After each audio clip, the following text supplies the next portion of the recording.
বাংলাদেশের সংসদীয় গণতন্ত্রের ইতিহাসে এক নতুন সূর্যোদয়। ত্রয়োদশ জাতীয় সংসদ নির্বাচন। রাজনৈতিক দলগুলোর নিবন্ধন প্রক্রিয়া চালু হওয়ার পর এবারই প্রথম সর্বোচ্চ সংখ্যক দল ও প্রতীক নিয়ে নির্বাচনী লড়াইয়ে নামছেন প্রার্থীরা। ছাত্র জনতার গণ অভ্যুত্থান পরবর্তী ডক্টর মোহাম্মদ ইউনূসের অন্তর্বর্তীকালীন সরকারের অধীনে এই ভোট কেবল একটি নির্বাচন নয়, বরং গণতান্ত্রিক সংস্কারের এক ঐতিহাসিক পরীক্ষা।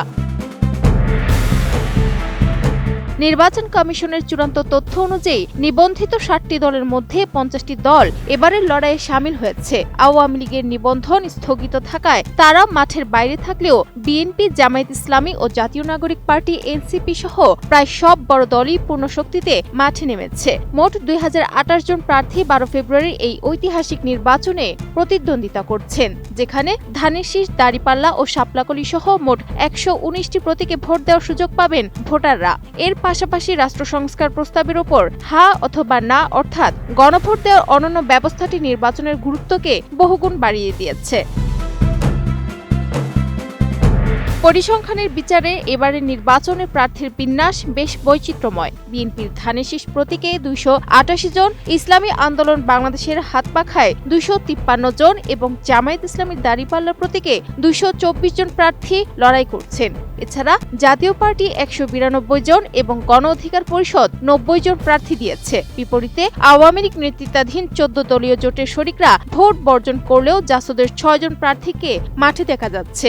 যদিও দলটি দাবি করছে তারা নির্বাচনে নেই।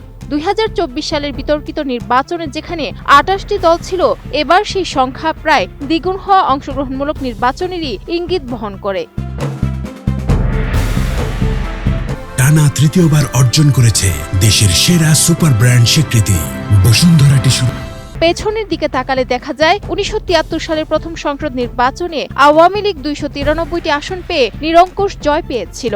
এরপর ১৯৭৯ সালে বিএনপির উত্থান ঘটে দ্বিতীয় নির্বাচনে ২৬০টি আসন পাওয়ার মাধ্যমে। ৮০-র দশকে এরশাদের অধীনে হওয়া তৃতীয় ও চতুর্থ নির্বাচন বর্জনের সংস্কৃতির কারণে খুব একটা গ্রহণযোগ্যতা পায়নি।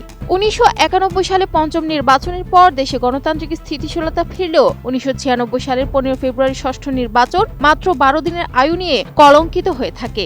তবে ওই বছরই ১২ জন তত্ত্বাবধায়ক সরকারের অধীনে সপ্তম নির্বাচনের রেকর্ড ভোটার উপস্থিতিতে ক্ষমতায় আসে আওয়ামী লীগ।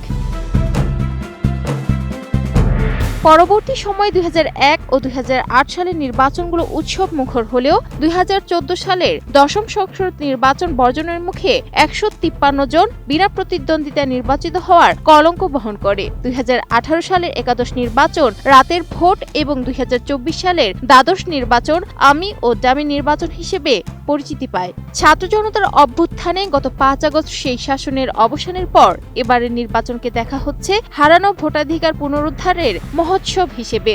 ১২ ফেব্রুয়ারির এই ব্যালট বিপ্লবী নির্ধারণ করতে যাচ্ছে আগামীর বাংলাদেশের নতুন গন্তব্য। সাদিয়া সিদ্দিকা, এটিএন নিউজ।